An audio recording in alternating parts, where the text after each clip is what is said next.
What's up, guys? How y'all doing? Thanks for coming out and hanging out with us. I have a special guest on the Rant and Rave. It's going to be NFL Reality Check. AK, thanks for jumping on, buddy. What's going on, brother? How you doing, man? It's Doing awesome to be good. on here with you. It's been a minute since we've done something together. We talked last night, and yeah, definitely happy to be here, man. Appreciate you for inviting me on. Had to have you on because when we talked last night, dude, you were going off, and I loved it so much. You kind of sound like me, ranting about something. So, how do you feel that Sean Desai is he got told him to step down from defensive coordinator. He's up in the booth now. People are saying he didn't get fired from his job, but he got demoted. Call it whatever you want, man. Um, Listen, this defense has been the downfall of this team. I know a lot of people have been putting a lot of shit on Brian Johnson, but our offense, honestly, other than these last 2 weeks, haven't been bad. We've hit a slump the last 2 weeks, but defensively, bro, I watched two premier corners last year who took us to the Super Bowl go from number 1 and 2 in the NFL all the way down to the bottom this year.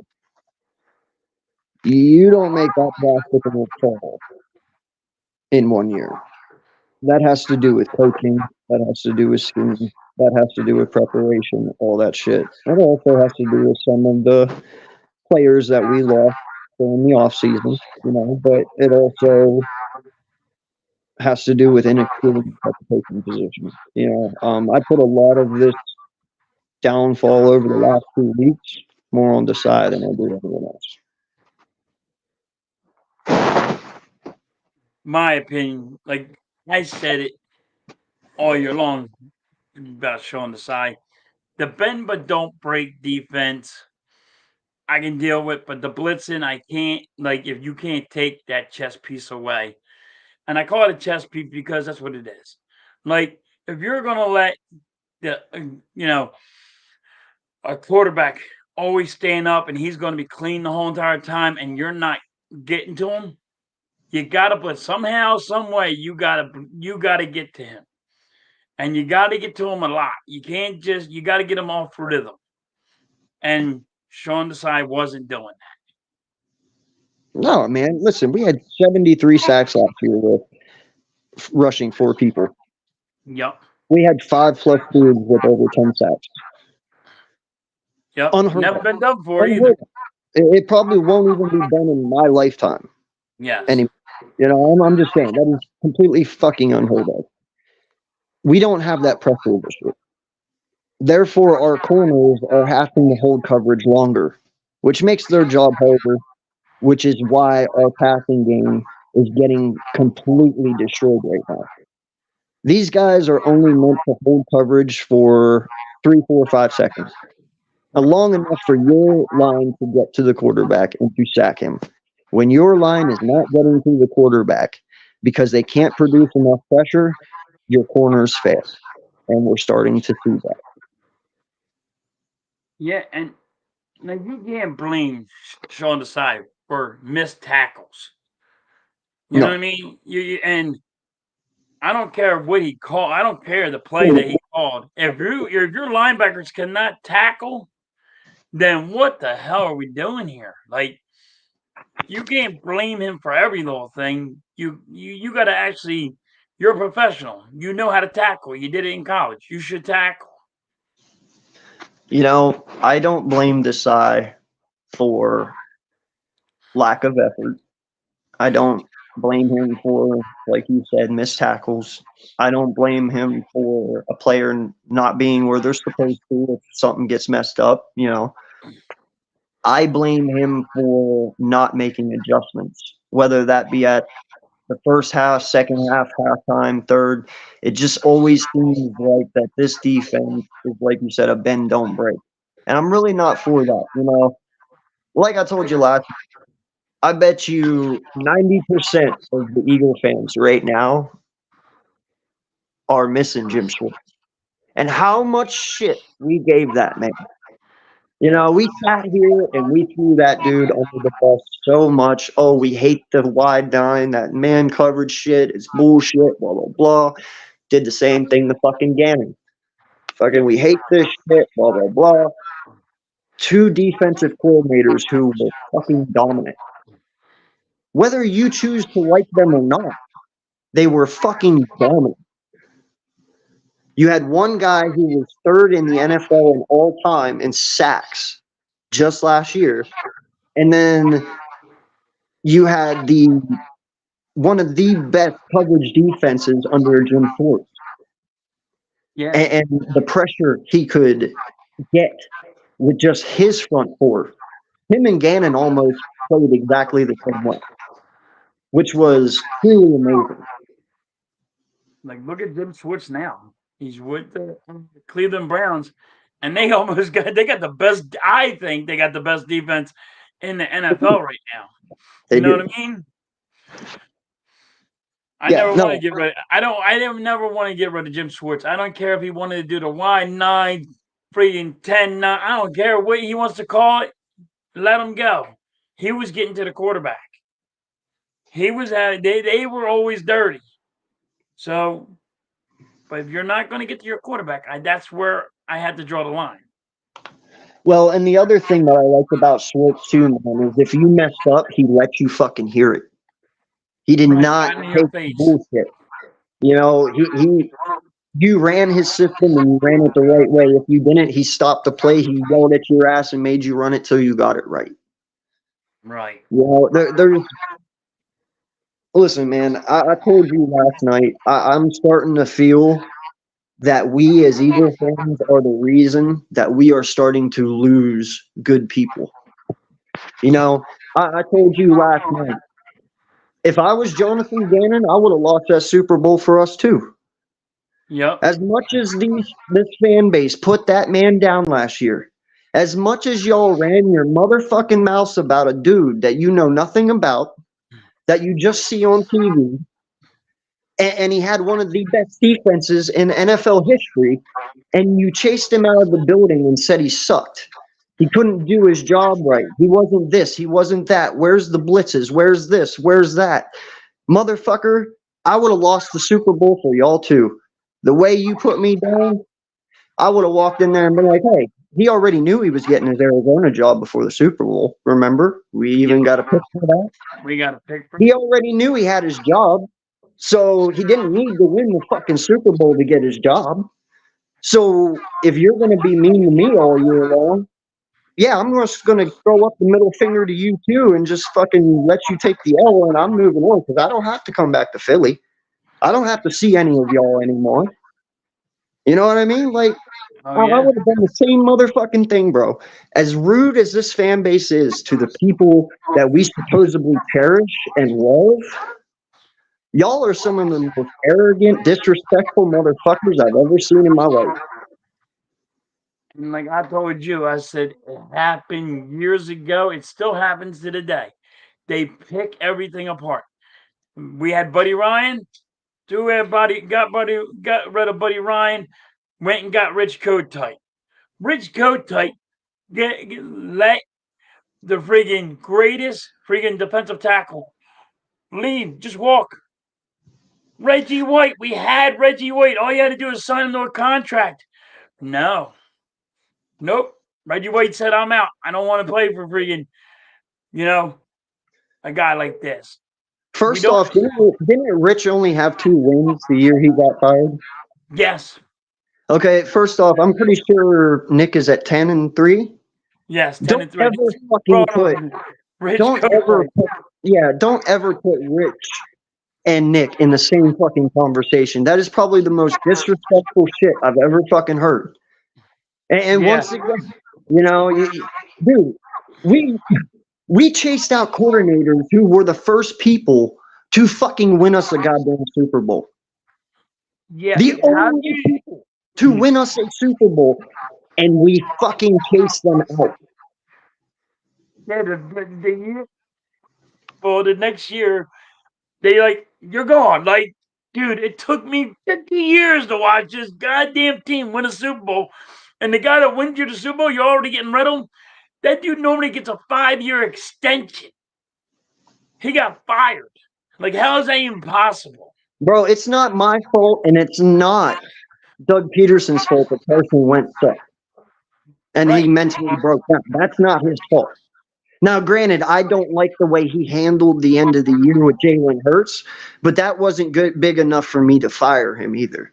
Me as a fan, I'm like, oh, come on, fucking Doug, why are you doing that shit? You know, I was like, that's fucked up. People are gonna look at us, weird. But it wasn't enough for me to fire him. But No, my but point is, man, I'm just tired of this fan base, especially some of them that think they know what the fuck they're talking about. They think they know what the fuck this team is, and they don't know anything. yeah, I'm tired of the content creators that are just there for bites. They're trying, you know what I mean? Like they're just there to say something because they want to put they're friggin' want to put something out there. Like, come on, man. You had if you're gonna do this, actually know what you're talking about. Be real, and you know what I mean. And It's there's not it's when like you're I told telling you me guys. when you're telling me one of the YouTubers said one Nick Sirianni's like Rich Kotite. Dude, I don't think you ever did. You ever watch it? Because Rich Kotite sucked. 2 year we had a number one defense and we couldn't win no games because of Rich Kotite. Yeah, no, I know, man, and that's the thing that really irritates me, man.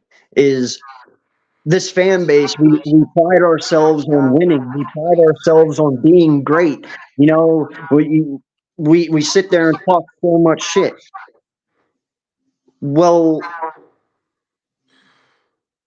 what are we doing? Because if we keep doing this and we keep chasing people out, we're gonna start becoming the Bears, the fucking Giants, Washington, all of these teams that have different head coaches every 3 fucking years and GMs and like I'm sorry, man. Like our franchise listens to us and our voice is heard.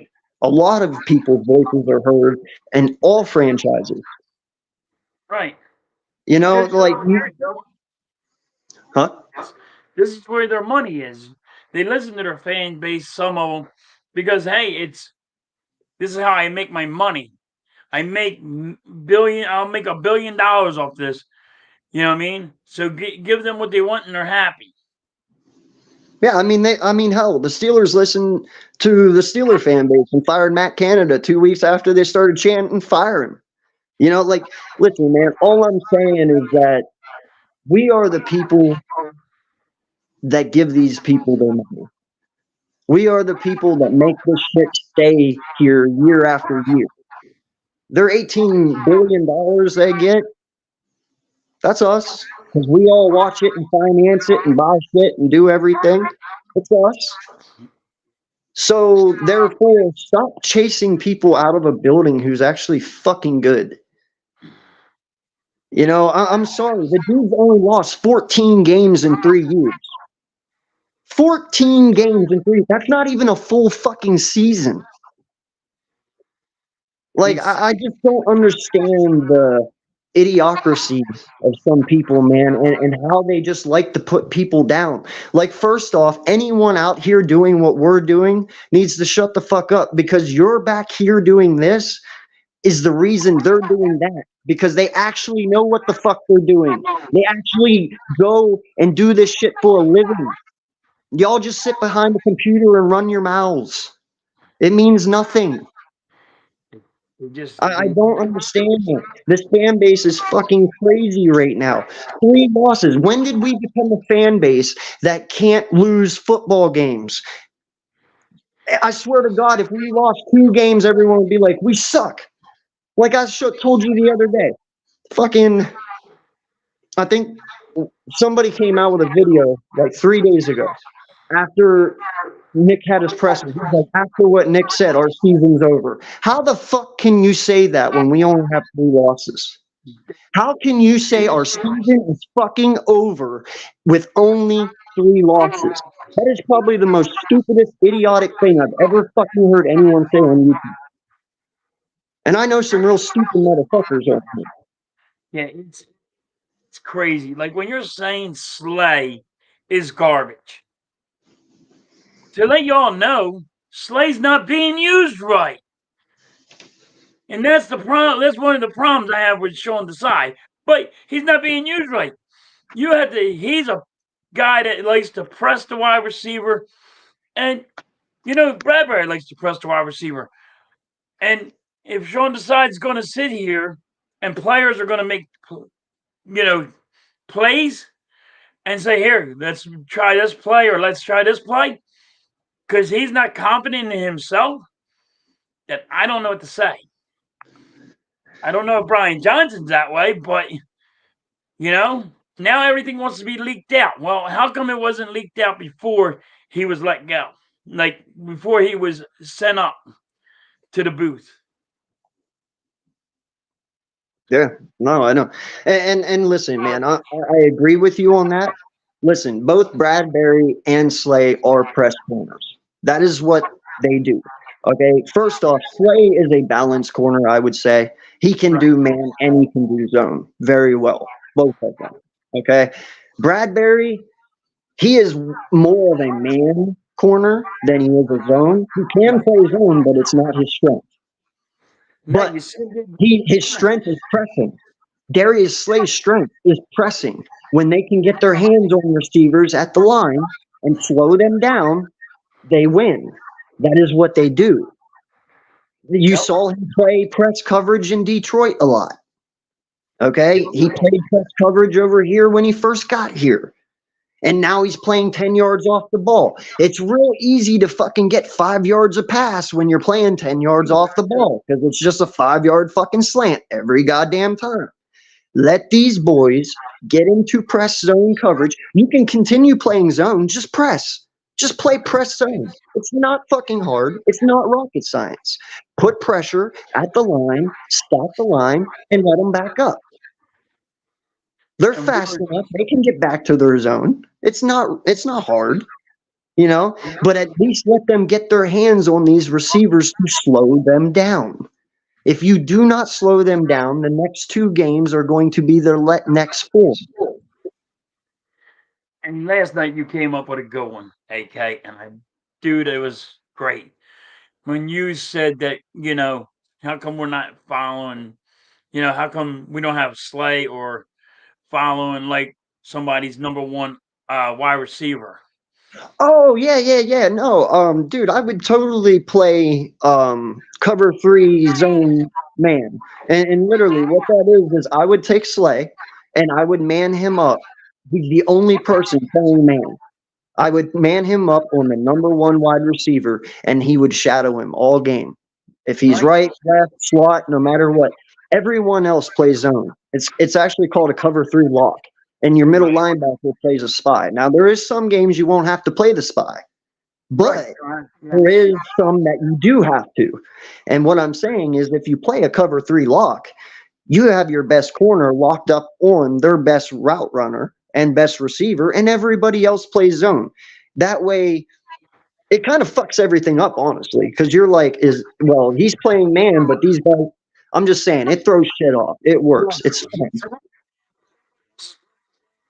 And it fucks everybody's head up. Yeah. Because you got one guy playing zone while all the rest are, or one guy playing man while all the rest are playing zone. Right. And it's fun. It's fun. I actually played it in high school, and it works. But I just know that things have got to change. I like that Matt Patricia will be the D coordinator tonight. Listen, I know there's people out there who have said and believe that Slay isn't playing tonight because Patricia's being the coach. That is complete and utter bullshit. No, I don't think that at all. In fact, I believe this defense. Huh? He had surgery, right? Well, he had his knee scoped, yeah. Yeah. But not just that, they kind of brushed that shit under the rug at the beginning of the year. You heard Slay even say, "Yeah, I'm cool with him. I'm happy he's here," you Right. know. But the fact that Patricia has Super Bowl rings and he has been with Belichick and he knows and he's had dominant defenses and we've witnessed them. Hell, we've even seen one in the Super Bowl the year we won. Yep. So I'm just saying, man, like Matt's very good. He's very good at bringing blitzes. He's very good at disguising blitzes. He's very good at disguising defenses. He might be in a cover three, but next thing you know, bring the house. It's Yes. just what Patricia does. And I'm okay with that. I would rather, I'm interested to see how this works out. And if it works out, I'm cool with it. You know what? I told you last night, everyone was wondering why Nick didn't get rid of Desai earlier. I don't think that was Nick's call. I don't think it was Nick's card to pull. In fact, I believe Sean Desai was a Howie Roseman call because we were in the Super Bowl and we lost, and everyone else was taken by the time our season was over. So it was kind of slim pickings. So I think, yeah, they both had a say in it, but Howie pulled the strings and brought him over. Right. So Howie had to be the one to demote him. Sure, Nick could have wanted to, and he could have told Howie to, but Howie had to be the one to do it. And But we've never seen Howie do that either, ever. We've no, never seen Howie step on a coach and be like, no, your coordinator is gone. Like, we've seen it at the end of the season and in the off season. He did it with, he even said no to Doug when he wanted to promote what's his face. But I've heard him say no in the offseason, but I've never watched this man pull somebody in the middle of the season, coordinator wise. yes, Never. especially when you have a 10-3 record, you Yeah. know he's not going to pull an offensive uh, coach or a defensive coach and send him away. He never done that No. ever. No. So So something had to have been screwed up for him to do that. And you know what? I give him props for it. I respect the man for it. You don't want it to get too bad before you can't reel it back in. I respect that. I understand it. But now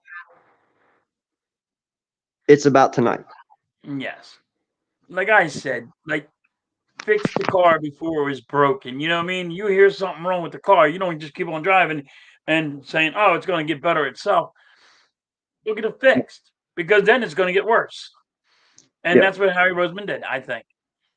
Yeah. Now here's the thing. You know, I told you last night, I believe in this team. I never lost hope in this team. They're 10-3. Yeah, the last 2 weeks have sucked, but every good team has bad games. Right. Hell, 49ers lost 3 in a row. I didn't hear their fucking fans saying fire their head coach, fire their OC, fire their DC, fire their GM, fire their owner. Blah, blah, blah. Like, get the fuck out of here, man.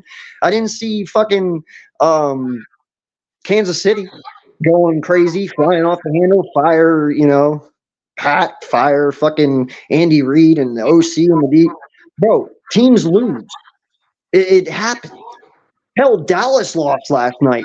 Let's see if today, if they're calling for fucking Dak's head and McCarthy's head and the OC and DC. Like that's what I'm saying, man. It's truly, truly fucking ridiculous. I, I, It's weird. This fan base, man, they do, for some odd reason, like they think they know more about football than they're really watching. When you're saying Slay is garbage, no. When you're saying Bradbury's garbage, no. I mean, I get you. They all want to run the ball because I think we're a run pass team. We run the ball, then we pay opens up the pass. But mhm.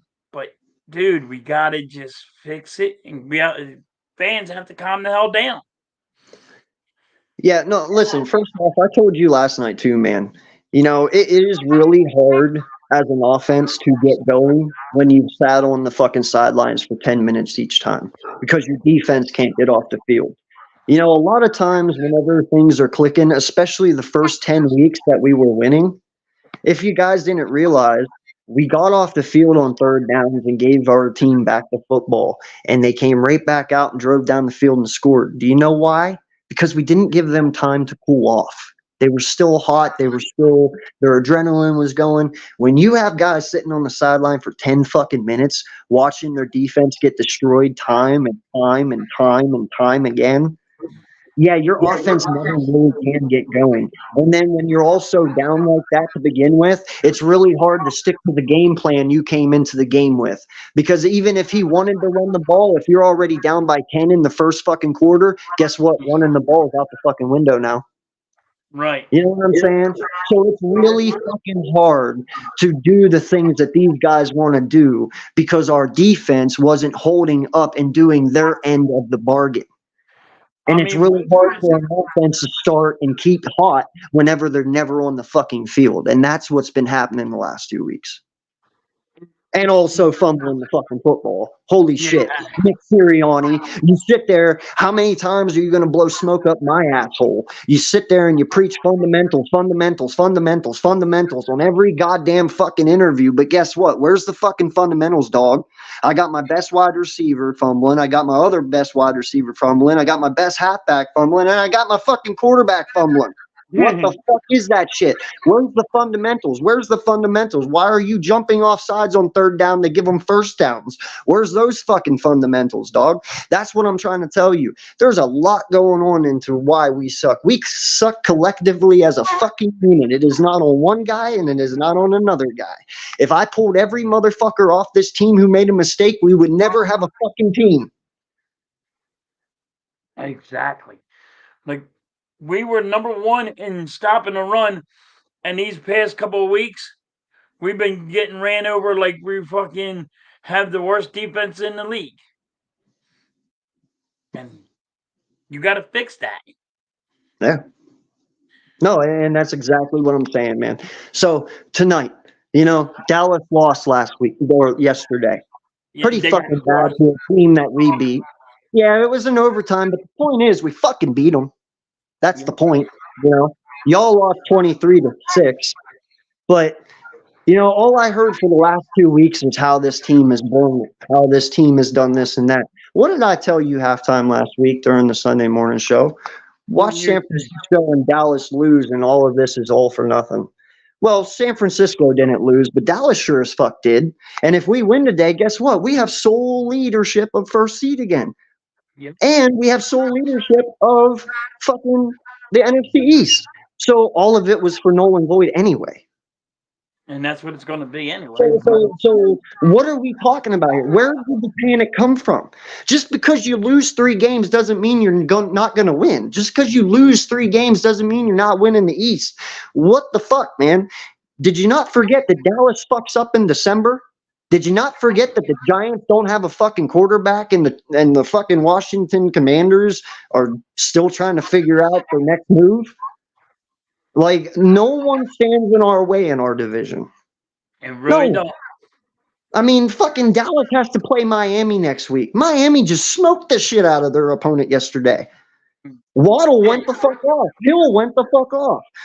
Do you think Dallas is going to stop that right now? I don't. And if they lose again next week, but the cheetah didn't even play. Yeah, the cheetah wasn't even there. It was all Waddle. He was hurt. That's my point. And that's my point, man. Like, we sit here and we fucking hit the panic button on 3 fucking losses. Motherfucker, they lose too. They can lose too. Yep. And they're going to. Hell, they just lost to the Bills. Is Miami not better than the Bills? I think so. So I don't know. I don't get why everybody pushes that button, but I can't. I mean, dude, in my lifetime, I watched Joe Flacco take a 9-7 Baltimore Ravens to the Super Bowl and beat Tom Brady to win. Okay? I have watched Eli Manning take 2 9-7 New York Giant teams to win a fucking Super Bowl. Don't tell me my team cannot win a Super Bowl with 3 motherfucking losses. What the fuck are we doing? What are y'all doing? Stop saying stupid shit. They just want the fucking. I think it's just YouTubers that are just wanting fucking some clout. Like they want to be known or something. Like I don't know what it is. But it's got to stop. Bro, I have watched so many fucking teams win a Super Bowl who have had far less than 3 losses. Like, let's quit, man. You sit there and say the fucking season's over because of 3 losses. Fire our defensive coordinator because of 3 losses. Fire our OC because of 3 losses. Hell, I've even heard someone say fire Nick. Oh yeah. That is the fucking dumbest shit I've ever fucking heard, dog. What I the heard that fuck? one You too. know what?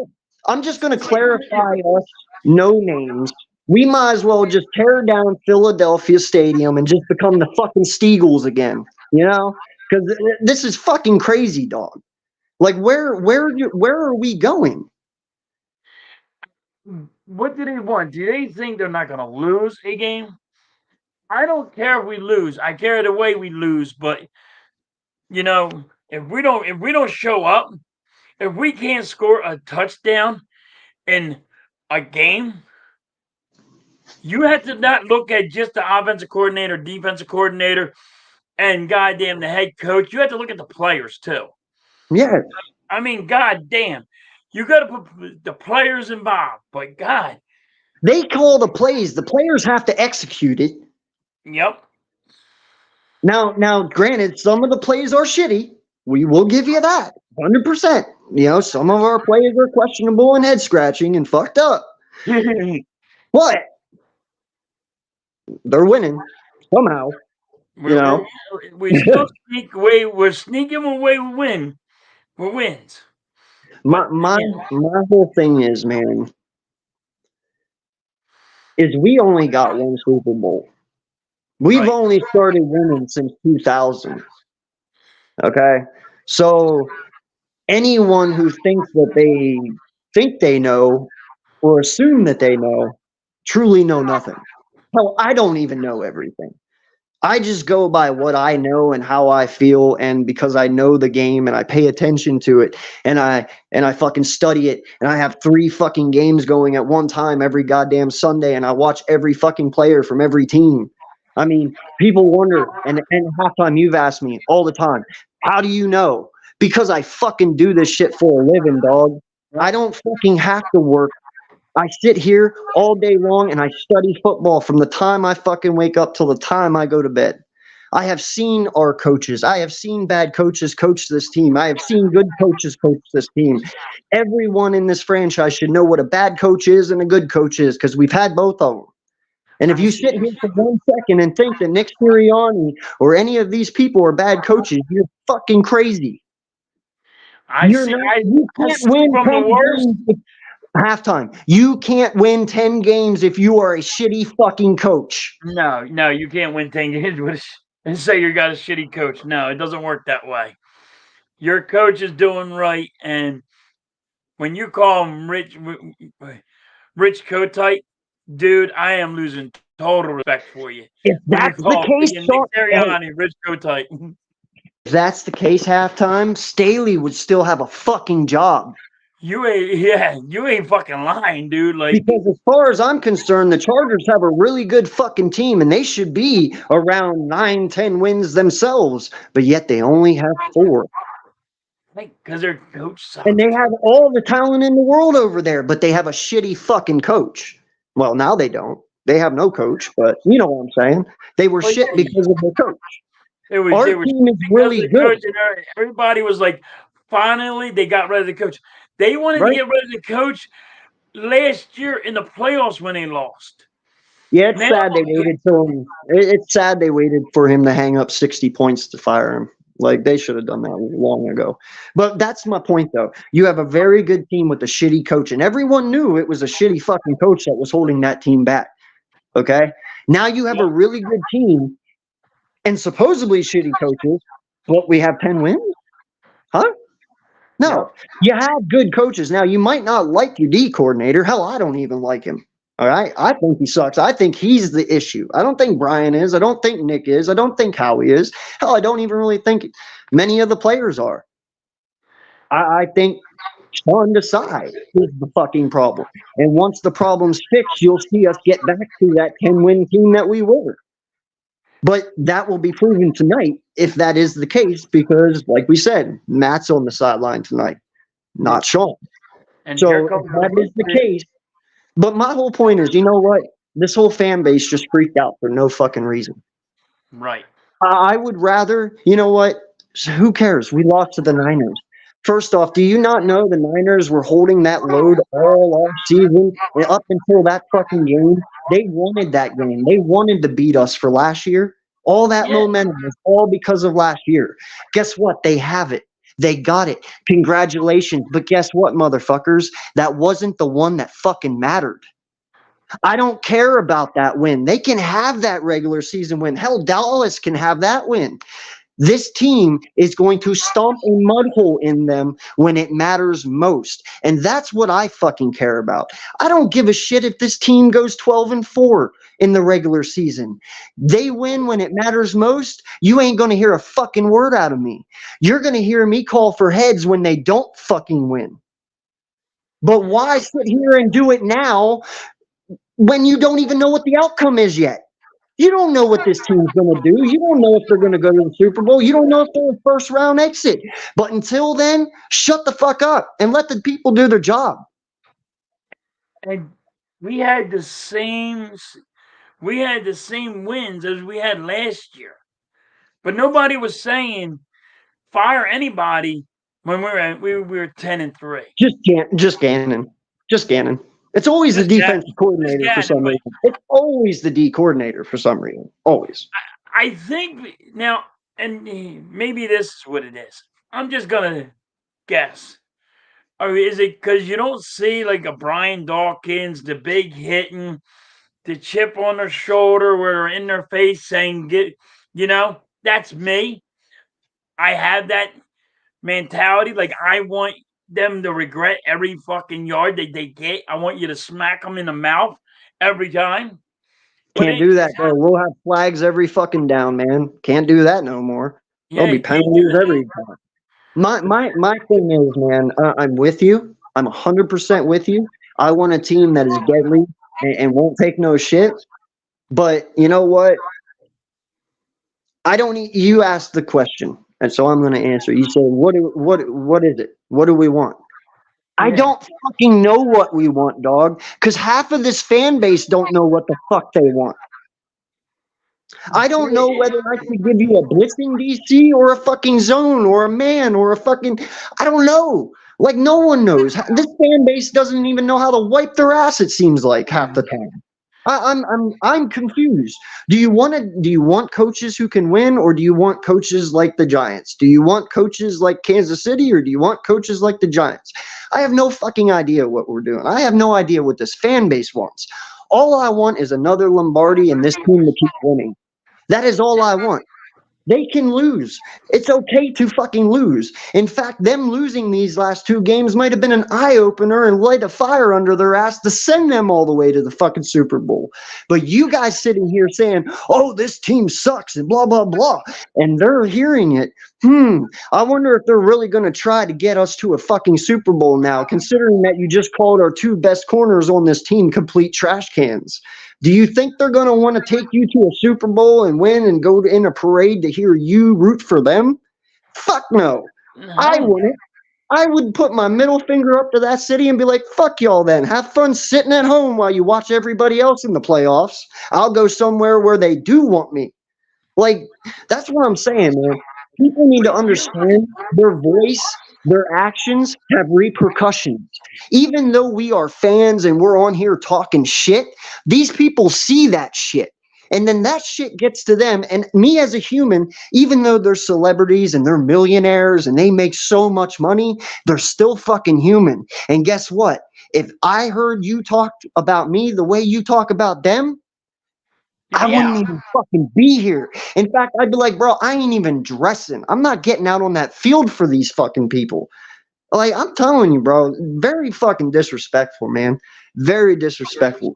I am so upset with this fan base, bro. So upset. I thought I took us to be a lot better than what we're acting.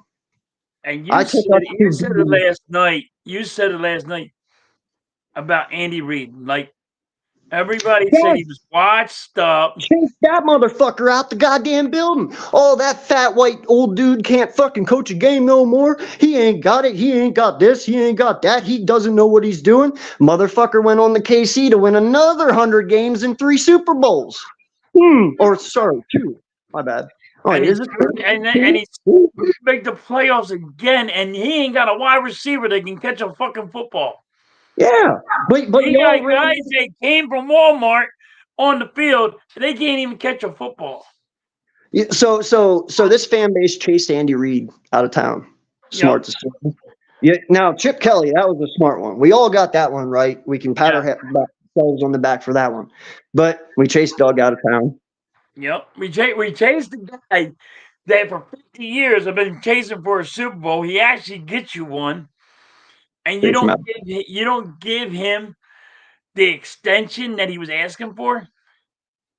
Yeah. And then you sit there and you put our defensive coordinator down all year, and he ends up winning you a Super Bowl. That, you know what? That's why I like Jim Schwartz, because he smacked everyone in the face. Yes.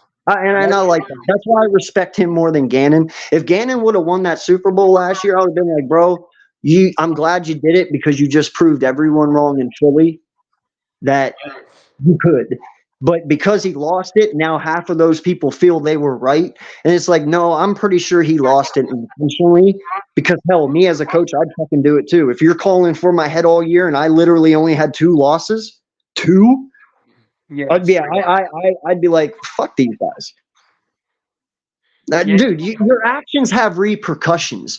Like I said, even though we're fans, you might not think your voice is heard. It's fucking heard. So when you say shit like this and it gets back to them, you wonder why this fan base is the most hated. Because you hate on people so fucking much and you don't even give them a chance. Exactly. And you know what's funny too is the people hating on these motherfuckers are the ones who don't know football or what the fuck they're talking about. And I'm sorry if there's any content creators out there right now who are my friends calling for their heads. Yes, I'm talking about you too. You don't know what the fuck you're talking about. Because any motherfucker that would sit up there on a live right now calling for the heads of any of these coaches after 3 fucking losses is a stupid idiot. And I'm not afraid to say it. In fact, it needs to be said more, a la that's why I'm NFL reality check.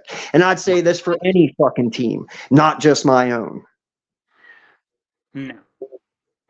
You saying that made me say, because I did call for their heads, because I said from Jump Street, and I was the only one to say it, that they're not going to be good. I don't think there's going to be a good defensive coordinator or a good offensive coordinator. But Brian Johnson still can change if he just changes up a little bit. I don't like the play calling of the defense. Let's see if they can fix it now. See, but that's the difference between Brian and Desai. Brian Johnson is still raw. He's a young guy. He's only been an OC in fucking Florida and he was actually Kyle Trask's OC. The only reason Kyle Trask was even talked about that fucking year. Okay. Yep. Uh-oh. Only been one. But it could have been 2. But he's raw. And now this is his first time in the NFL being an offensive play caller. I'm sorry, but as far as I know, NCAA and the NFL are 2 complete different fucking monsters. It is. I'm okay with giving Brian Johnson some time to learn, because every defensive coordinator Brian Johnson went up against this year so far has been experienced. Right. He's not. And he's not. So he has to take some lumps. But Desai has had a head coach or a defensive coaching job in Chicago, and he had one in Seattle. He has experience. The excuses are not there for him. I can give it to Johnson. Now, if Johnson comes out next year and looks the same exact way, then I'm going to be saying something, because it's like, bro, you obviously didn't take the offseason to learn your mistakes. But right now, being a first-year guy, a rookie, first time in the NFL at least, okay, I will take your lumps.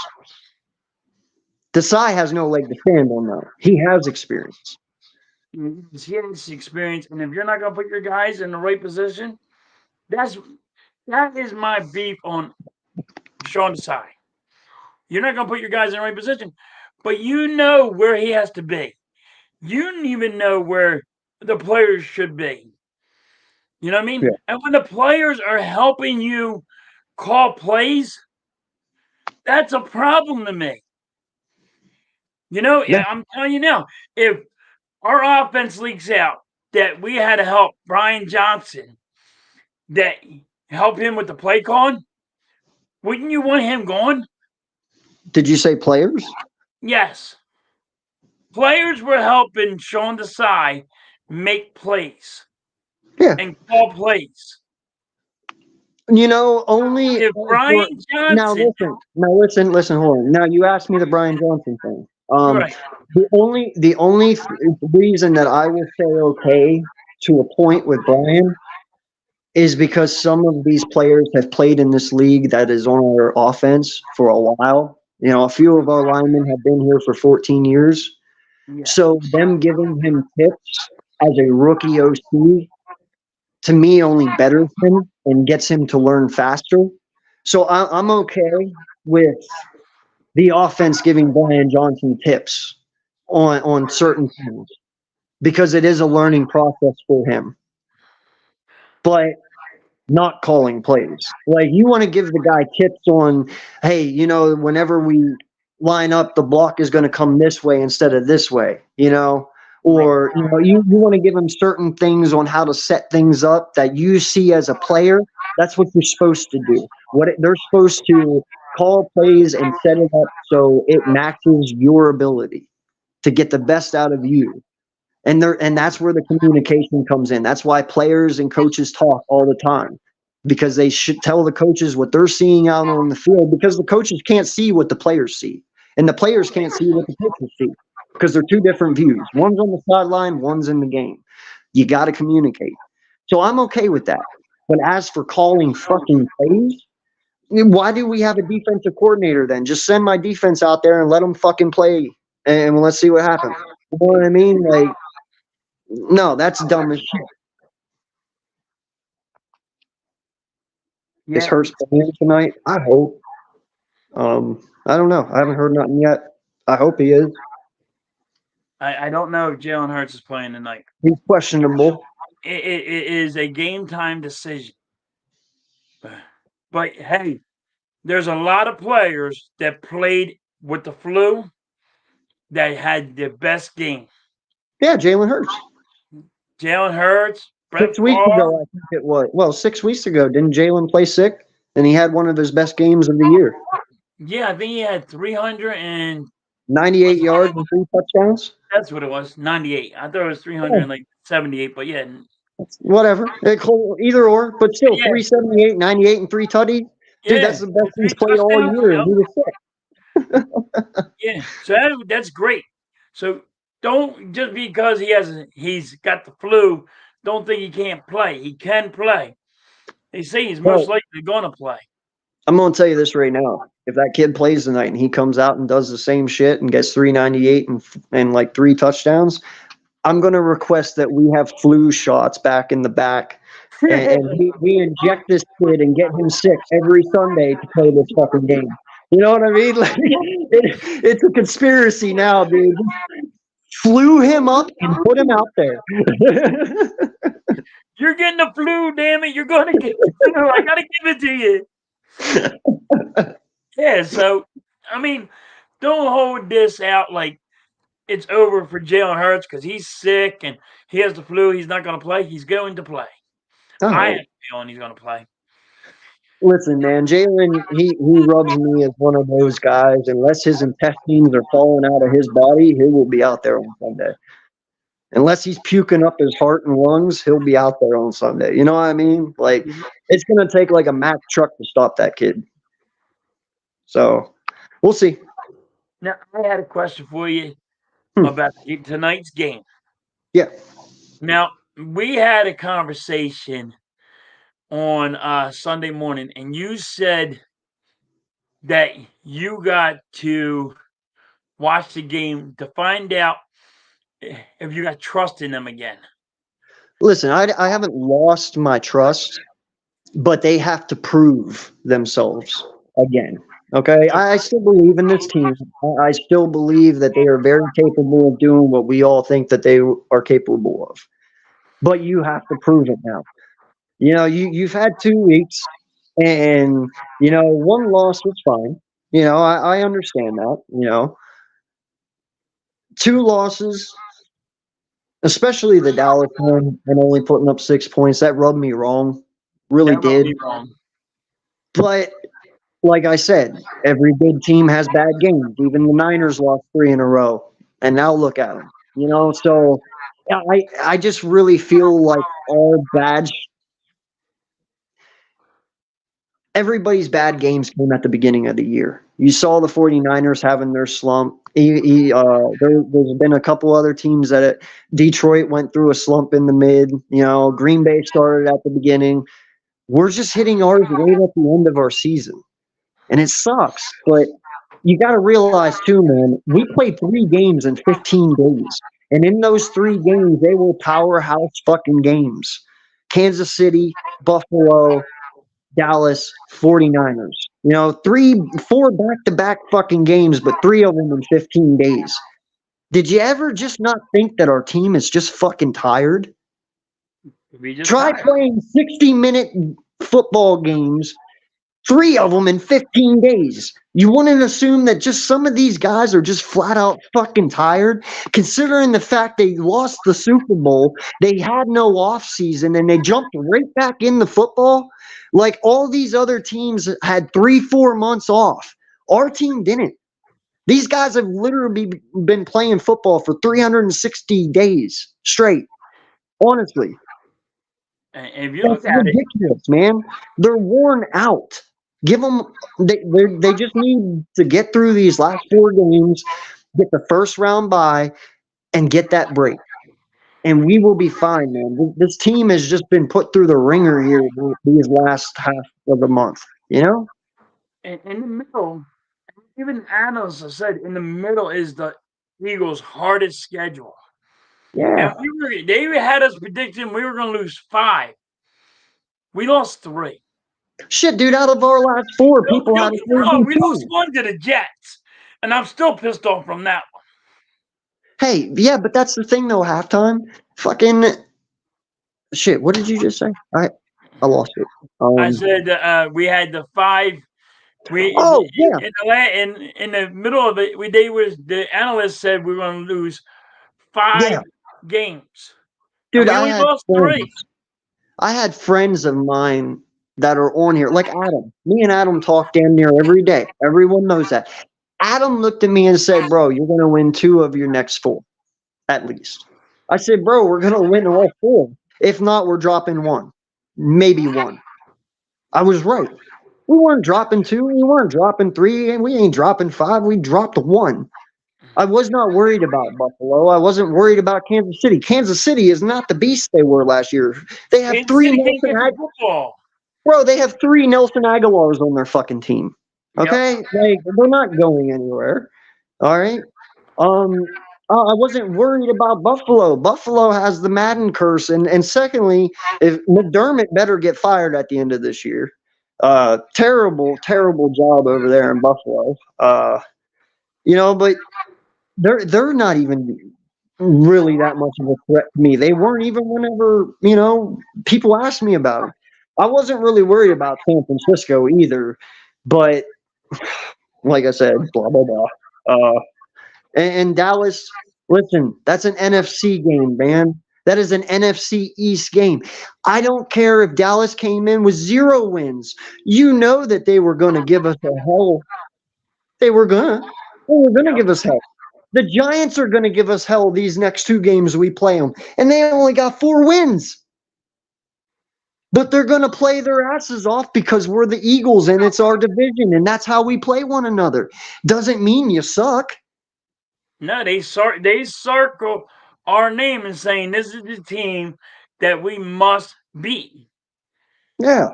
And that's what I'm saying, man. The NFC East plays hard all the fucking time.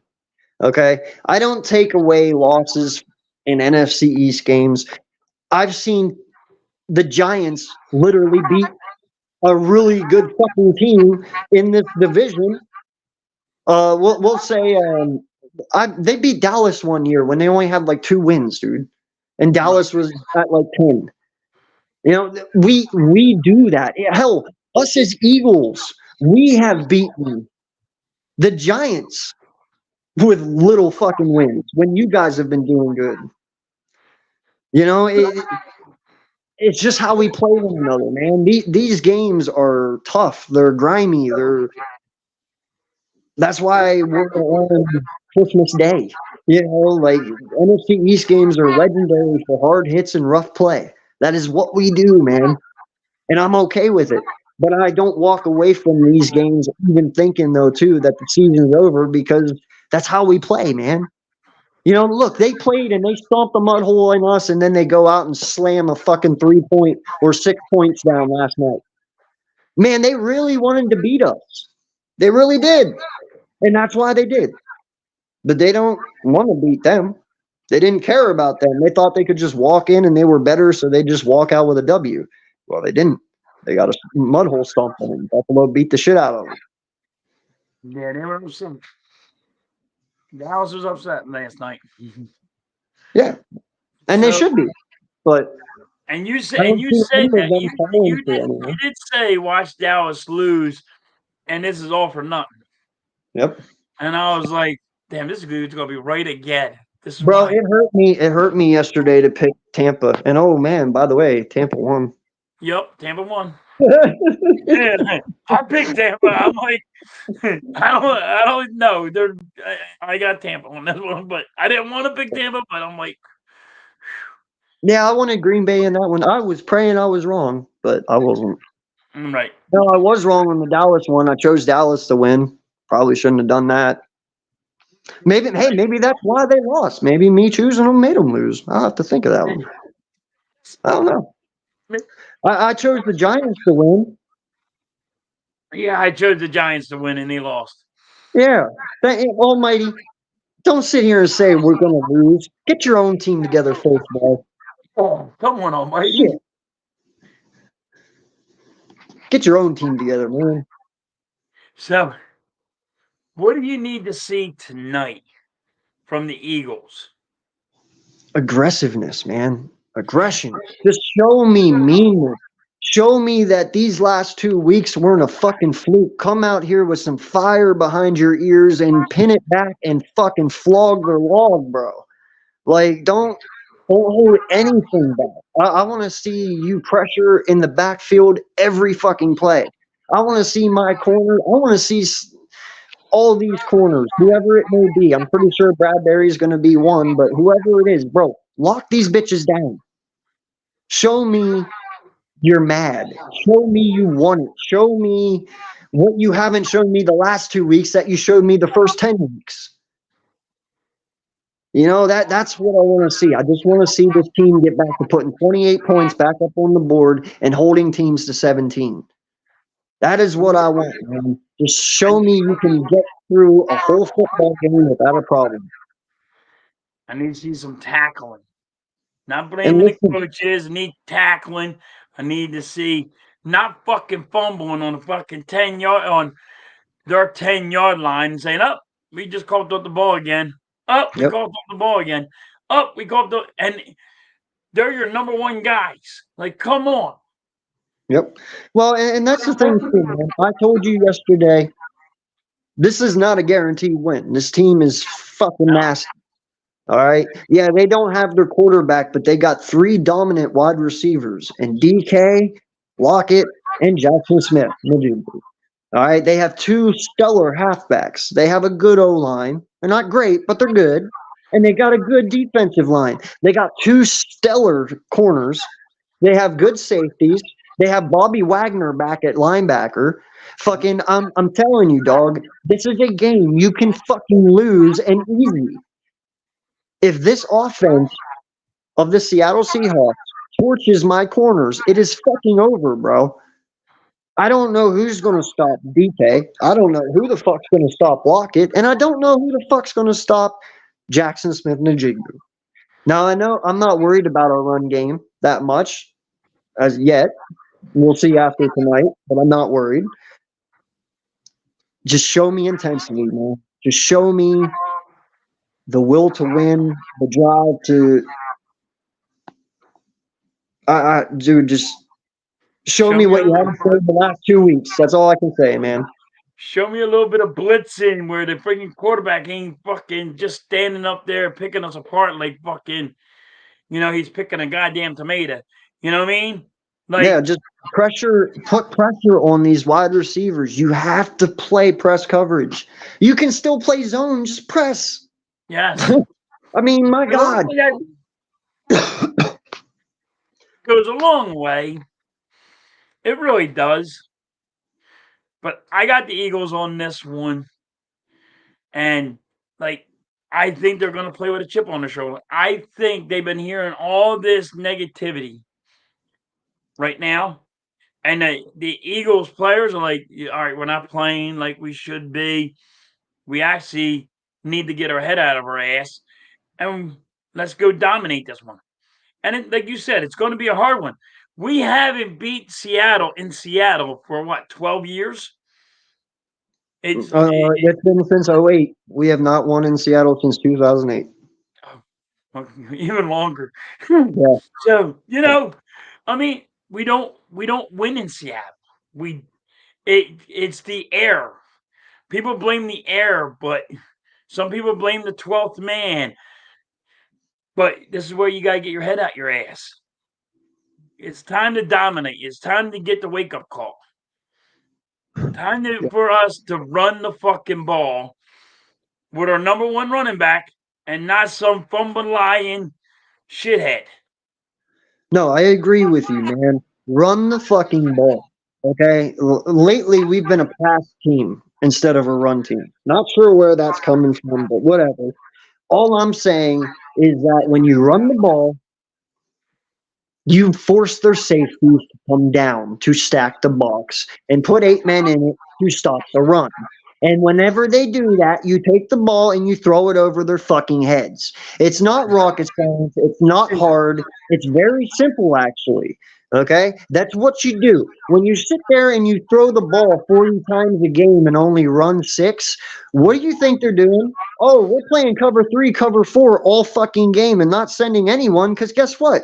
We can do that because you're not running. We know you're not running. So what are we worried about? They don't load the box. We don't do shit. They just play zone coverage and back everyone off.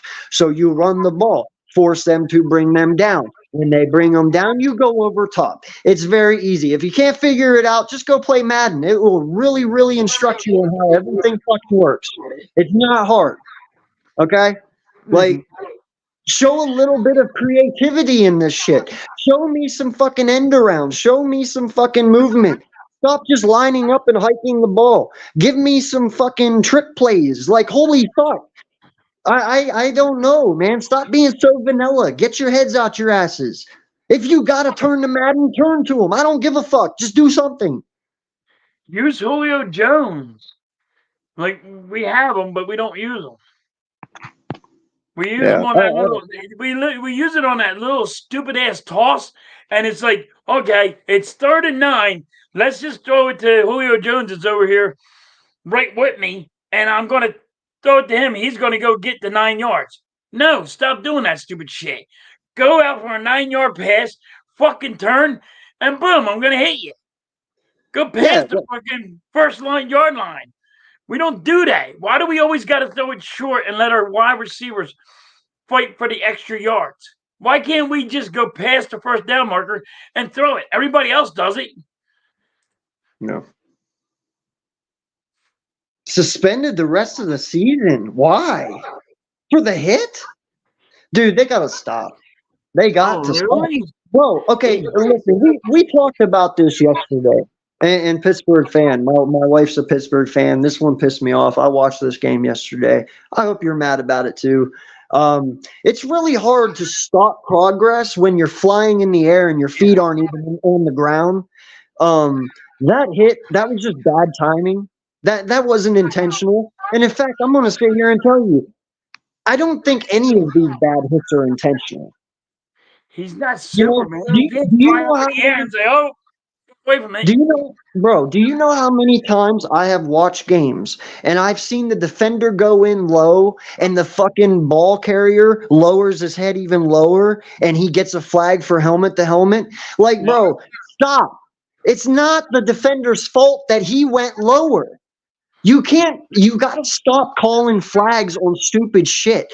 That one with Kazi, bro, he was laid out in midair, head to yeah, he toe. was, He he was was, his he was belly was great. towards the ground. He was diving, and I forget who it was he hit. Was it But, Michael Pitt or something one. No, I don't know. Anyway, for the Colts? whoever he hit. Oh, it was Pittman Jr.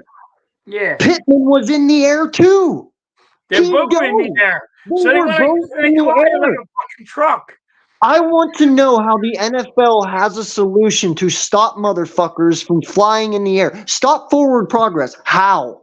I'm flying through the fucking air. They both dove at the same time. It was a freak accident that fucking happened. It wasn't anything he could control or Pittman could control. In fact, if you ask Pittman today, are you mad at Kazee for it? He'd be like, honestly, bro, I didn't even know he was there till after the hit, and I probably don't blame him. He's Right, 'cause taken I hits was like in the that air. before. I was in the air. He was in the air. Like, oh, Dude, they gotta stop this shit. Or you either stop calling this stupid shit or just turn it to flag football, because I'm tired of this shit. Like, that, can we hit people or can't we? Is this tackle football or is it not? but that's another thing. The refs have to be more accountable on the fucking calls that they have. You I've need been to find watching them. some. I've been watching some badass calls from the refs, and then you're gonna find Andy Reid. You're gonna find coaches. You're gonna find quarterback. Whoever says something bad about a play call, now we're gonna find them. But you're not gonna hold the refs for the bad call. Find the fucking refs. Find them for bad calls. There's no reason that you can't find them. Do the refs work for you? Yes, they do. Do these Yep. coaches work for you? Yes, they do. Do you find these coaches and players? Yes. So why the fuck don't you find these refs for making stupid calls? If you can find everyone else, you can find their asses too. Everyone says, well, they don't make enough money. Then don't make stupid fucking calls to lose your goddamn job. Hell yeah. I mean, that's one of my pet peeves. I'm like, and when everybody goes, "Oh, you're complaining about the ref. You're complaining about the ref." I'm complaining about a ref. You're not allowed to say nothing to that referee. It doesn't matter if it's what sport it's in. That dude can get you fined, but nothing can happen to him. You Yeah. know, like what the fuck? What are we doing here? I mean, you Oh, have enough people. You have enough of referees sitting there watching the game that you should know when to throw the flag and when not to throw the flag. You know what I mean? and It ain't that hard. I can do it from sitting on my goddamn couch. I can call them on the phone all they want and say, "Yo, 87 flag for what?" And tell you whatever it is. there's a I flag tell you what. literally on every fucking play, dog. There's literally a flag on every play. There's holding every fucking Every play. single fucking play. Something is going on every fucking play. If you really want to, just call a flag every goddamn play, because that's really what's going to happen. Because there is flags on every play. The whole thing is, you want to get this whole thing situated, let these motherfucking people play. Let them fucking play. There is a difference between hand fighting and holding. There is a difference between pass interference and just being aggressive. Get the fuck over yourselves. Stop ruining these games. There is millions of people out there who bet on these games each and every week, and your fucking calls change those outcomes of these fucking games and cause people millions of dollars lost because you don't know how to keep your flag in your fucking pants. Wow, that sounded dirty. Yes. But that's my point. You can't keep your flag in your fucking pants. You're automatically just sitting there grabbing for it the moment the play starts. Like, Yep. stop. Let these players play. Let it happen. Unless it is I intentionable, and you know for sure that was total. Just you know what I'm saying, man. Like unless a hit is so god awful or that hold totally changed that fucking play, you better keep your flag in your back pants. Yep. That will fix everything, bro. Everyone will stop arguing. Everyone will stop saying shit. Just let these fucking dudes play. Unless it is true, late as day, and you know that's a flag, fucking stop.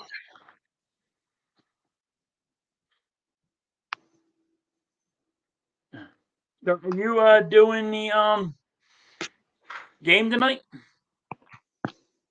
No, no. No. This is all I'm doing today. Oh. You call, I answer. Other than that, I'm good. He said, "I'm good, so I don't have to freak out so much." No, dude, I'm telling you right now, man. I can't come back right now. If I did, people would hate me so much. Why? This is the 'Cause- best part. Because, no, I know, but truth hurts. Truth fucking hurts. People hate truth. Okay. And I'm sorry. I'm one of those guys. I can't keep names out my mouth. I would start throwing names around because of idiocracy and people being stupid. I'm sorry. Yep. If you're willing to sit up here, go live and say stupid shit, then you are willing enough to sit out there and have somebody put your name out there. But at least back. It's that simple. At And I least can't back do it that, up. man. Huh? I said, at least back it up. Yeah, something, but just to straight up say it because you're on your emotions at the moment, like dog, get off your period.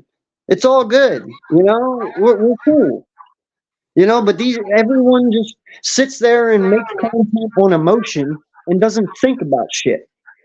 I couldn't believe I was seeing shit after we lose one game and then the second one wanting people to fire our coaches. That's preposterous, dog. Preposterous. It shouldn't have even been said. Never Yep. should have even been a thing. But yet I've watched the same fan base chase out Jim Schwartz. Dude. I've watched the same fan base chase out Jonathan Gannon. And fucking I forget whoever else. You know, like I'm just saying, man, it's one of those things where I'm just tired of fucking people sitting there thinking they know what they're talking about when they really fucking don't. I'm not saying I'm the God's gift to fucking kingdom come and I know everything, but I know a whole hell of a lot more than most people. And it's only because I fucking study this shit and you study this shit. And Yep. secondly, we don't act on our emotions and we actually figure shit out before we go live and say something. That's what you had to do. You had to give people the reasons why you are saying what you're saying. And they're not. They're just going on emotion, like you're saying, emotions. They're trying to, whatever they're doing, and just trying to get that bite. Like for No. instance, everybody that sat there and called for Brian Johnson's head. Does anyone realize that up until the Dallas game or the 49 no, Dallas game, up till the Dallas game when we started our 2-game lose streak, that we were averaging 28 points per game? What did we average last year? 28 20. points per game. Our offense this year is in the top 10 of most categories. Top 10. Yeah, we're not top 5, but we're top 10 in most categories. What were we last year? Top 10 in most categories, top Yeah. 5 in most categories. So our offense hasn't really changed that much. But our Our defense defense did. has dropped. So why are you sitting here calling for a guy's head whose first year in the NFL, period, as an OC, and he literally is putting up damn near the same fucking stats statistically that this team had offensively last year? You want to know what's different? The defense. The defense is way different. Way different. So before you go calling for coaches' fucking jobs, do some research, do some fact checking, see where your team stands. Because that's the thing. Brian Johnson's offense isn't bad. The last 2 weeks it stalled out, but it's not bad. He was averaging the same shit that Steichen was averaging last year. So don't give me this bullshit. I mean, he does. Long as he can fix what's broken, let him see what he can do. Johnny, and Sean Desai, well, now we got to try to fix the defense. Yeah. I didn't, and like me and you talked. That's how we know how to fix it, but they have to figure out how to fix it. It ain't our decision how to fix it. We just know what's broken. Do you know why I sit here and I cry at night? I cry For what? because I can only imagine what Gannon would be doing with this defense right now. I cry. Yeah. I do. I don't I really mean, cry. I don't cry. That was just all show. I was trying to be funny. right. No, but seriously though, Gannon, dude, do you know? I'd be scared to even see how many sacks Carter would have right now under Gannon. So I was just about to say. I, I was going to I'm say sorry. how I'm many really sorry, but Jalen Carter would have with this defense. This is why I want Patricia right now. I can't wait to see what Jalen Carter is going to be able to do because he's sitting there. He's been game planning since he got here what he would do with these guys, and that oh, thank you for bringing that up. That was funny as shit last night. I remember you saying that. So what's that? everyone was saying that they're scared because they're going to give Patricia one more week because he's not ready. Dude, Right. he's been here all season. Okay? If you don't think for 1 minute that this dude wasn't on the sideline with a little notepad scribbling notes down here and there through every fucking game and every fucking practice, dude, I guarantee you he already knows the scheme, where players need to go, what players go where. Like, this motherfucker was prepared 4 weeks ago for this shit. I don't know where anyone is coming off saying, oh, well, we'll just have to wait till next week when he's prepared. Dude, the guy's has like what, 5, 6 Super Bowl rings? He's Yeah. prepared. I guarantee you he was prepared. He started his shit the moment he walked in this fucking building, just in case something like this happened. You know what I'm saying? Yeah, but Like, he's sitting there. he's not just sitting there twiddling his thumbs for the last 12 fucking weeks doing nothing. You He's know? over there sitting, Johnny, like, yo, this is what we have to do, and we're not doing it. Like, I'm prepared. Like, and when you make that move, Thanks, you Blaze. know, freaking that there's something behind the scenes. It ain't like he just got the phone call yesterday and said, tonight you're going to be defensive coordinator. They knew this for the whole fucking week. Dude, he probably knew it last week. Right. And like I said, you didn't bring Matt Patricia in here to be a senior defensive coordinator if you didn't believe Sean Desai had issues to begin with. Okay? You don't do that. You don't bring in a senior defensive coordinator with an experienced coordinator. It just doesn't happen. You don't need one. So Right. obviously Desai was inexperienced anyway, or if he was experienced, he just wasn't that good yet. So they Right. brought Patricia in to try and help coach him up to that level. But instead, he didn't go anywhere. So now Patricia's like, I've just been standing over here waiting for my opportunity, and he got it. He's been prepared for weeks, hell, probably a month. You don't think for a minute that Matt Patricia was standing on the sideline the last 5 weeks going, yeah, that's right, motherfucker. Just keep slipping. Keep slipping.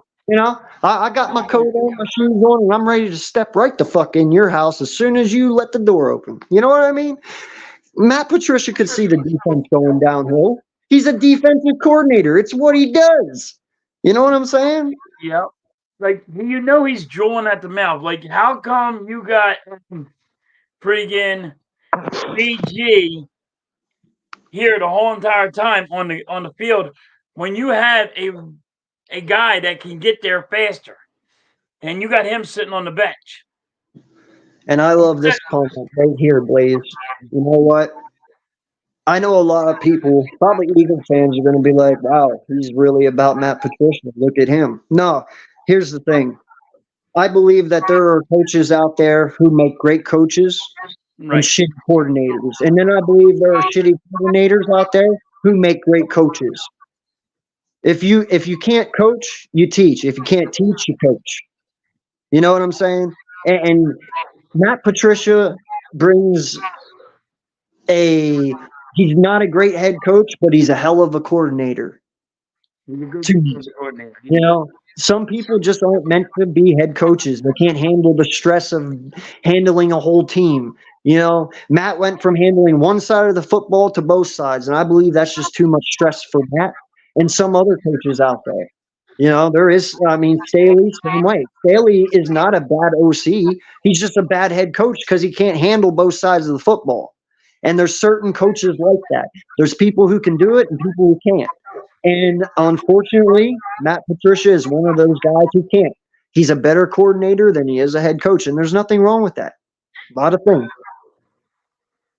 But we'll have to see what he's going to have a game plan. It's kind of like I was saying, BJ. Like why don't they have him off the bench? And what's that rookie's name? Warren Smith. Yes. How come he's not playing? Like, come on. He can get to him fast. He can get to the goddamn quarterback faster.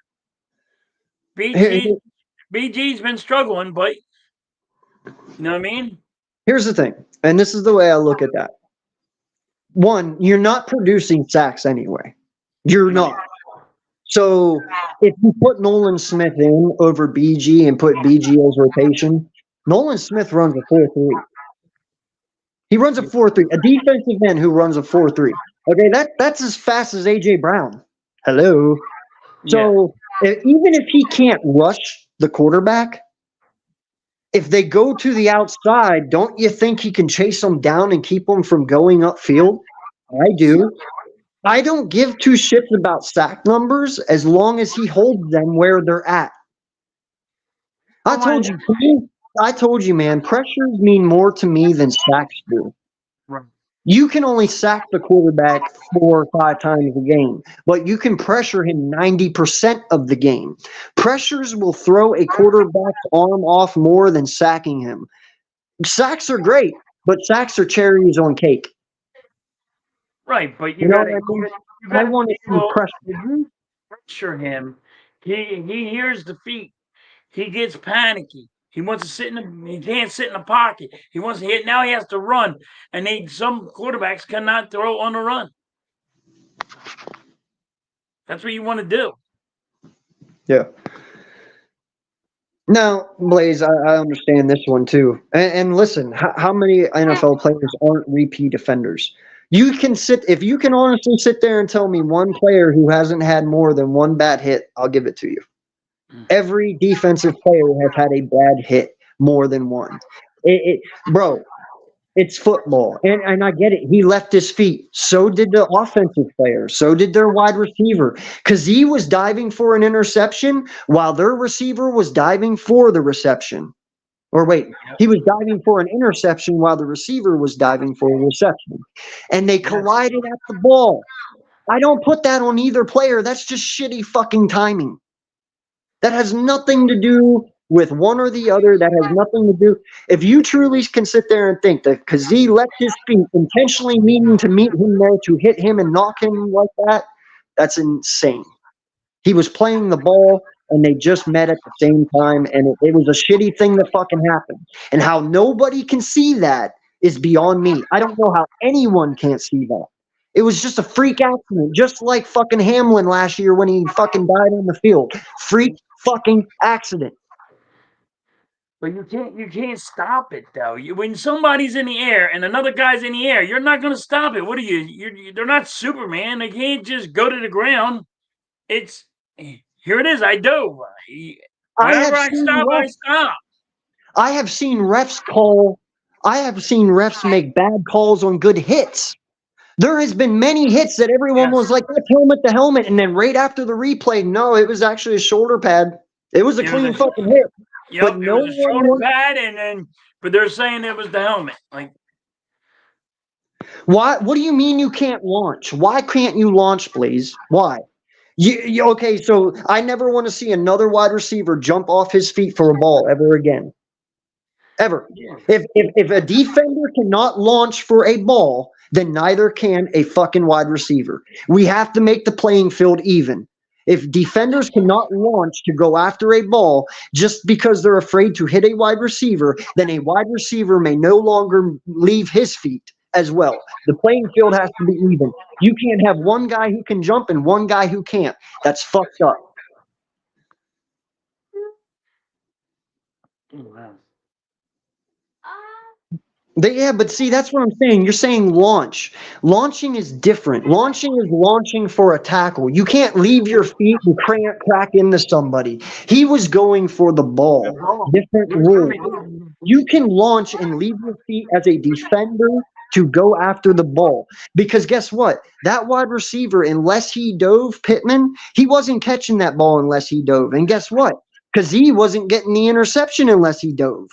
That's my point. He wasn't launching for a tackle. He was launching for the ball. Way different. Way, way, way different. They both were launching for the ball, so you can't. I mean, yeah, because I'm telling you, that ball was out of the hands of both of them. The only reason Pittman caught it was because he jumped for it. right. And the only reason he would have intercepted it is if he jumped for it. Pittman missed and because he jumped. And Pittman didn't miss, and Kazee didn't miss. They just met at the same time. It's just fucking freaky, man. It's just an accident. But that he shouldn't have been suspended, I don't think. Fuck no, not even for the rest of the year either. Hell, in all honesty, he shouldn't have even been kicked out of the game because Pittman got up. The only somebody told me that he didn't get back up, but he got back up. He got up like a minute after the hit. He was down for a second. And granted, the hit was bad, dude. When they met head to head and it bent Pittman back, kind of in a horseshoe. You know, It was a nasty hit. But it wasn't intentional, and I've seen way worse than that shit. We all see it. But I seen the instant replay, but they all said that he didn't get up. So he didn't get up right away, no, but he walked off the field and he was fine. Oh, okay. Blaze, I hope you're feeling better. I know you weren't feeling too good.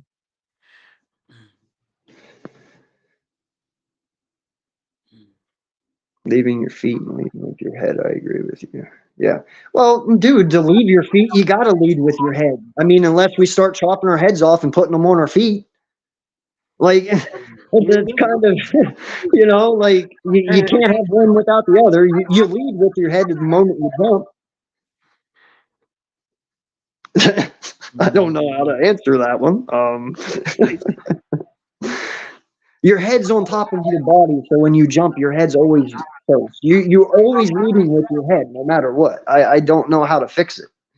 You can't unless you're going to unless you chop your head off. I mean, bro, okay. So how many times has he been slapped for it this year? Like, is this his fourth time, fifth time? Yeah, but he shouldn't have been suspended. It better be like his fourth time. If you tell me it's his second time, that's still not enough.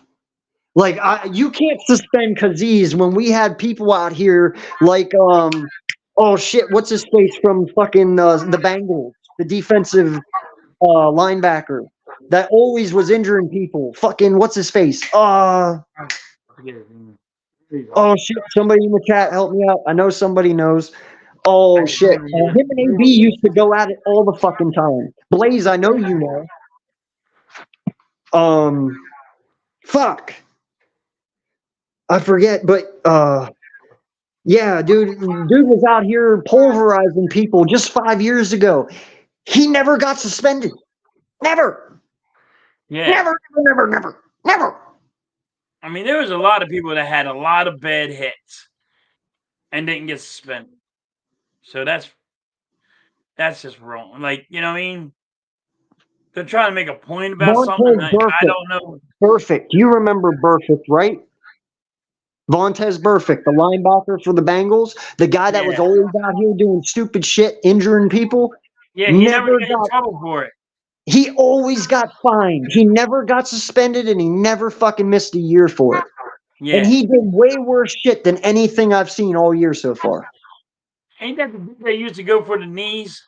Um, Yeah, he's also the one that the throw was thrown on the right side of the field, and he's over there on the left twisting the ankle of the fucking wide receiver guy. I forget. Yeah, I think it was like AB or fucking Heath Miller or something that game they did it to. But I was like, but he's out here trying to intentionally hurt hurt people. somebody. And I didn't see him getting fined or suspended. So why are we doing it to these people? Sue, he's trying to hurt people. Huh? Sue, Dominic Sue. Oh yeah, no, dude, he put his cleat in somebody's fucking leg. Well, I Like, mean, he would just step on people. Like, well, he come on, did get suspended for that. He did miss the game, the rest of the game for that. I will say that. And he did get fined. just got fined for it. But But no, man, this game though, aggression tonight. This is not this is a game that we can easily lose. I hate saying it, but it is the truth. You know, we can easily lose this game tonight. They have the defense to beat us and they have the offense to beat us. Yes, their starting quarterback is not playing, but I told you yesterday, Drew Lock did not look bad, but he didn't look great. He was functional last week in that offense. And that's all they need. They have the weapons, they have the coach. Pete Carroll is an amazing fucking head coach. So don't take this team lightly. We can easily lose this shit. like, I agree with you. I just totally agree with you on that. Like, I mean, if you let him stand up and not get sacked, or you're not putting pressure on him, then you need to fucking. This is where and you're gonna let him pick you apart, and we don't need that. The blitzing, you know, pressing on the wide receivers, fucking tackle. I don't know what the problem is with the tackling, and you Yeah. can't put that on coaches. Tackle. You've been doing it since you were in college. What the hell? Now you all of a sudden don't know how to tackle a guy? And that's one of the big problems. Let's see if they all change it tonight. Well, listen, man, I've never in my life thought I'd ever sit here and say this, but I'm going to say it now. I'm actually happy that Matt's taken over tonight. And for once, I want to see the Bill Belichick defense in in Midnight Green. I want to see what Pat can do here. I want to see if he can turn my defense into these championship defenses that have been known in New England for the last 10 years that he was there. You know, I know Pat knows what he's doing. I know he knows how to call a defensive game. Even though we might not like him, we know he's a good defensive coordinator. He is a good D coordinator. Shitty head coach, good coordinator. Yeah. But I want to see if he can make it. I want to see if he can change this around. If he changes this shit around in one game, I better never see the side on my sideline ever again. Now, I'm hoping that he unleashes Jalen Carter. People want Jordan Davis to be have sacks. He's Stop. not. That's not his game. He's a run. He stops the run. Need Jalen Okay, Carter first off, to first off, go first off, after that. if anybody needs credit for JD, it's me. I was on Yeah. JD well. I was on JD well before anybody in Eagles were. I was on him while he was still in fucking Georgia. I said that if he comes here, he will be the heir to Fletcher Cox. I also said any of you out there who think he's going to be 9-10 sack guy, completely fucking wrong. He is nowhere near that. He never will be near that. He is Warren Sapp for this defense. Warren Sapp did not get sacks. What did he do? He stopped the run and he was a run stuffer. He made that defensive front on that defense for Tampa Bay impenetrable. And that is what JD does here. He stands straight up and he doesn't fucking move. He is the new Warren Sapp of football. That is what he's here for. He is not here to produce sacks. If any of you think that JD is here to produce sacks, you do not know him. Okay, that is not what he's here to do. I'm telling you, he will get sacks. He has 2 this year. He might get 4 all year long. He will never be a double-digit sack guy. That's not what he does. He is a run stuffer. Now, Jalen And Carter, anyone who knows Jalen that, Carter, but you gotta unleash him. oh no, that's not a pause, bro. I was on that shit like Donkey Kong. Yeah, he said it from Jump Street. I remember, like he was adamant about friggin' People, JJ. He was people, people out there in the YouTube universe just took my thunder from them. that happens a lot to you. And not just that, bro, but I also was on Lindy Enzone's podcast that night for the draft. And when we moved up one spot, I looked at him and I said, "Hey, Lindy, guess who that is?" He's like, "We got JD." I was like, "Fucking told you." And if you don't believe me, go look up Lindy Enzo's channel, go back to the draft, and it'll even be right there. Yeah, I don't so get credit and I don't fucking care, honestly, bro. I just love doing this shit and talking with my boys and hanging out with my friends. So yep. don't give me the credit. I don't care. I gave you the credit because I remember talking to you about it. You're like, dude, JD all the way. We're getting him. We're getting him. You named it. I'm like, I wasn't even thinking of him, and I'm like, really? He's gonna drop? Because nobody was thinking he was gonna drop that far. Nope. Didn't Hey, we it's get him? okay, man. We got him at like 17, right? 18? No, no, no, no, no, no, no. You got JD at 10. Oh Or no, we no, no, moved up. no. It That's was right. We no, moved no, up. no. Sorry. It was either 11 or 12. I think we were 12th and we moved up to 11th, or we were 11th and moved up to 10th. One of the two. It's been 2 years. I can't remember that far back, but Right. it was in there. And all I'm saying is Hmm. it is just funny, man. There's so much shit that I have said that other people have taken credit for, and it's not even Yep. funny.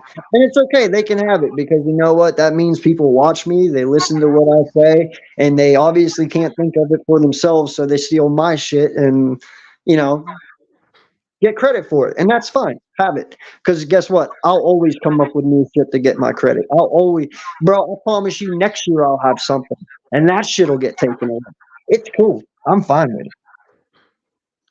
Yeah. It happens all the time. I don't know why they do it, but like, come up with your own shit.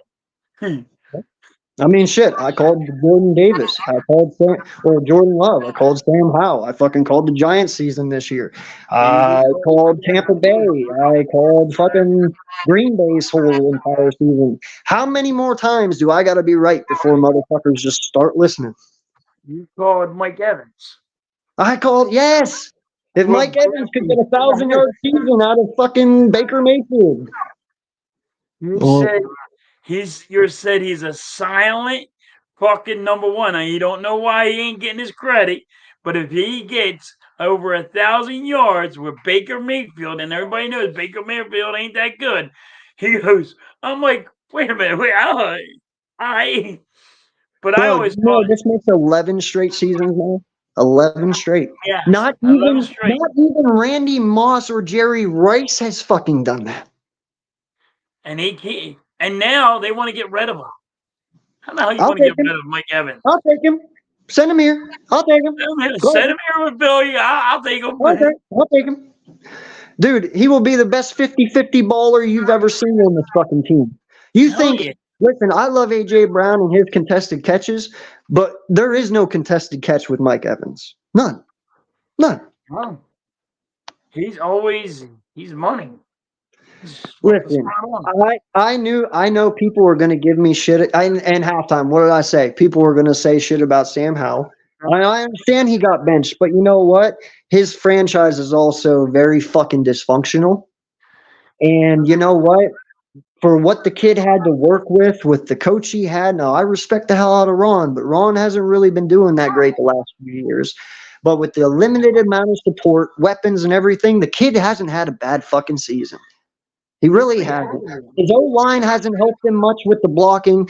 His wide receivers are only so good. His halfbacks are only so good. His defense got diminished right before trade deadline. Like the kid's really not had anything. So him getting benched, I hope that's just keeping him healthy for next year. But I'm telling you, next year their head coach will be Bill the enemy, and their starting quarterback will be Sam Howell. 100%.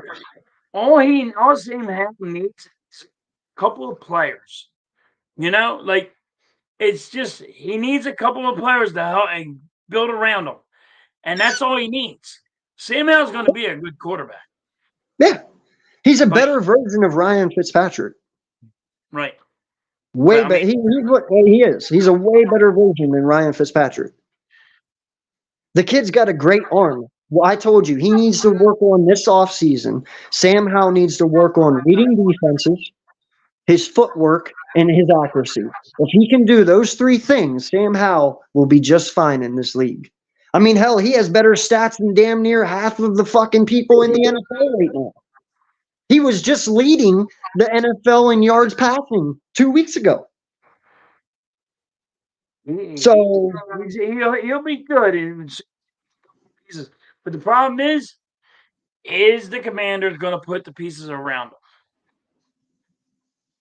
That's a big well, question. we'll see. Well, I don't know much about the 76ers owner, but we'll see. I mean, I don't really know much about him because I'm not a 76ers fan, obviously. But if you build it right, yeah. I mean, listen, you have Sam Howell for the next 4 years or 3 years because he wasn't a first round pick, so you got 3 years yet, and he costs you literally nothing.